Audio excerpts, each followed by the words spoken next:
Many of Donald Trump's staunchest critics are giving him a little breathing room because, well, hey, Donald Trump did what Hillary Clinton would have done, and he went and bombed Syria.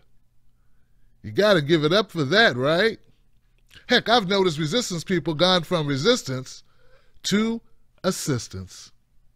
And all it took was launching 60 or so Tomahawk warheads at the Syrian airfield, at the air base. But there are some people who are standing firm in their opposition to war, in their opposition to interventionist wars and regime change. And one of those people is none other than Hawaii Representative Tulsi Gabbard. Now, Tulsi Gabbard, she released a statement. She says, "It angers and saddens me that President Trump has taken the advice of war hawks and escalated our illegal regime change war to overthrow the Syrian government." Yeah, it's exactly what he did. But I don't want to just discount it and say it was just that.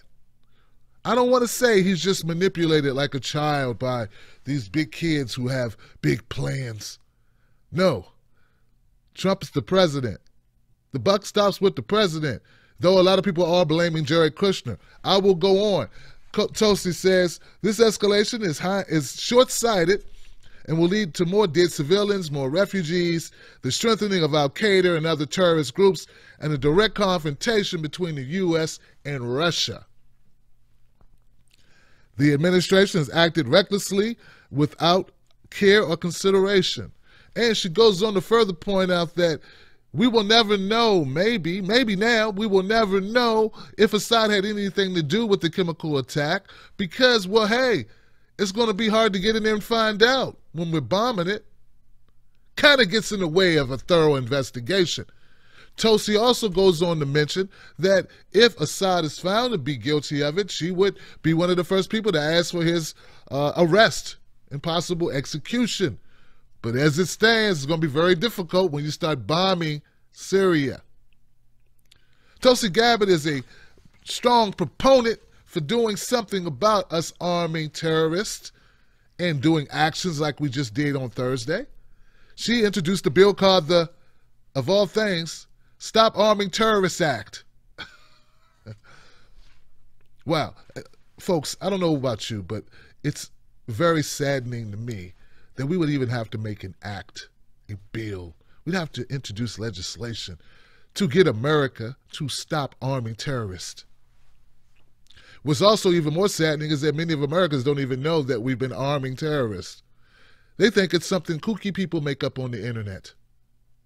Yeah, kooky people. Let me tell you a couple of things that are in this bill introduced by Tulsi Gabbard. We want to make it illegal for the U.S. to use taxpayer dollars to fund terrorists. That means weapons. That means assistance. That means logistics, training, and cash. Yeah, it'd be really nice if we stopped giving the terrorists money to operate and then complaining how we want to fight terrorism. All window dressing, folks. All window dressing. You're not fighting them if you're funding them. Now, I want to give a little credit here because there are several people on this bill. It's not just Tulsi Gabbard. There's also Peter Welch, a Democrat out of Vermont. Barbara Lee's a Democrat out of California. Dana Rohrabacher, Republican out of California. Thomas Massie, a Republican out of Kentucky. And supported by the Progressive Democrats by America and the U.S. Peace Council. Looks a little bipartisan to me.